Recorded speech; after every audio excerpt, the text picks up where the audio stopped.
Okay, so today we're diving into something really fascinating and often quite challenging. Neurodiverse marriages. Right. That's where one partner is autistic, or ASD, and the other is neurotypical, NT. And there's often this real paradox, isn't there? Like deep love, real commitment, but alongside that. Yeah, persistent communication breakdowns, chronic feelings of distance. It's tough. So what's really going on underneath? Well, fundamentally, it's often not about a lack of love at all. It's more about how the brain is processing social information differently. Okay. The key mechanism we need to talk about is theory of mind, or TOM. Theory of mind. Okay. Heard of that. Yeah, it's basically that instinctive ability to understand that your partner has their own separate thoughts, feelings, beliefs, and an internal world distinct from yours. And if that's processed differently. Then reading subtle cues, tracking what your partner needs emotionally, that becomes really, really difficult. It's a core social skill. Got it. So let's really get into how that actually looks day to day.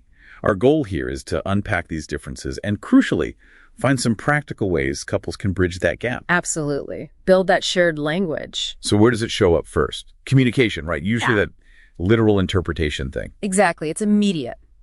So the NT partner might say something like, "Ugh, I'm absolutely exhausted." Meaning, I need comfort. Please acknowledge my stress. Maybe give me a hug. Right. But the ASD partner might process that literally. Okay, you are fatigued. Fact noted. The emotional subtext is often missed. Indirect requests are a minefield too, I bet. Oh, definitely. Like the classic, wow, the house feels kind of messy. Which the NT partner probably means as, can we please tackle this together? But the ASD partner hears it as just an observation about the state of the house, not a request for action, not a plea for help. And this ties into nonverbal cues too. Big time. The NT partner often signals distress nonverbally, a sigh, going quiet in the car, a shift in tone, things they expect a partner to just pick up on. But the ASD partner often needs explicit verbal information. Precisely. They might genuinely not register the sigh or the silence as meaning anything is wrong unless it's stated directly. Which leads to that pattern.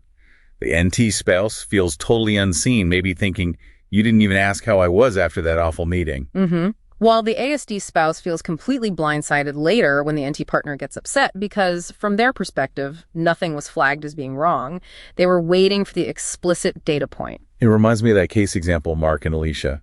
He just didn't see her distress until she sort of boiled over. Exactly that pattern. And then there's the problem-solving versus connection mismatch. Ah, yes.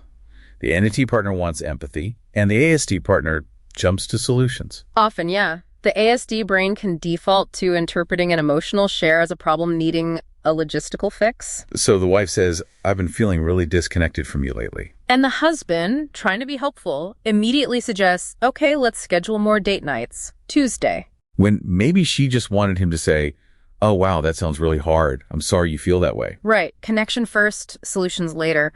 But because they're speaking different languages emotionally, both end up feeling misunderstood. She feels unheard. He feels like his practical effort was rejected. And long term, this can lead to, well, what the sources call Cassandra syndrome for the NT partner. Yes, that feeling of chronic emotional deprivation. Being married but feeling profoundly lonely, like your emotional reality isn't seen or validated. It's incredibly painful. And for the ASD partner. Often just confusion, feeling inadequate, maybe defensive, like how was I supposed to know I can't read minds? A sense of being constantly criticized for something they don't know how to fix. Okay, this paints a clear picture of the challenge. Yeah. Let's pivot. We need solutions, practical tools. Yes, and the goal isn't to fix the autism. It's about building neurodiversity-informed communication, honoring the differences. So what's the most powerful strategy? Explicit, direct emotional communication. Hands down. The NT partner needs to translate those subtle hints and nonverbal cues into really clear, concrete, actionable requests. Eliminate the guesswork. So instead of, I wish you were more affectionate. Try something like, hey, tonight before bed, could you put your arm around me for, say, 5 minutes while we just sit quietly? It's specific, measurable, achievable. Takes the ambiguity out. Lowers the processing demand. Exactly. And this leads into using shared scripts, too. Ah, like pre-agreed phrases for specific situations. Right, for clarity and, importantly, for emotional safety. So if the ASD partner feels overwhelmed or is heading into a shutdown. Instead of just withdrawing, which the NT partner might see as abandonment. They use a script they've both agreed on. Something like, okay, I'm feeling overloaded right now. I need about 20 minutes to decompress by myself. I will come back and we can talk then. That predictability must make a huge difference. The NT partner knows what's happening and that the person isn't just rejecting them. It diffuses so much anxiety and misinterpretation. And for the ASD partner, there's the empathy first guideline. Okay, tell us about that. It's a simple, structured approach for when your partner expresses distress. 4 steps. Okay. 1, validate the feeling. Just reflect it back. Wow, that sounds really frustrating. Or I hear that you're feeling exhausted. Step 1, validate. Got it. 2, pause. Just pause.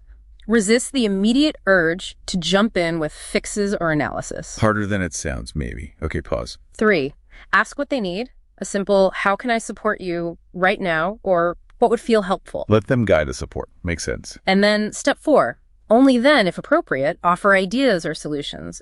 It explicitly separates the act of connection from the act of problem solving. Validate, pause, ask, then solve. I like that. That feels really concrete. It creates a predictable pathway for providing support that meets the NT partner's need for connection first. So wrapping this up, what's the absolute core message we want listeners to take away? I think it's that theory of mind differences, these processing variations. They aren't a reflection of love or care. They're neurological. It's brain wiring, not a lack of heart.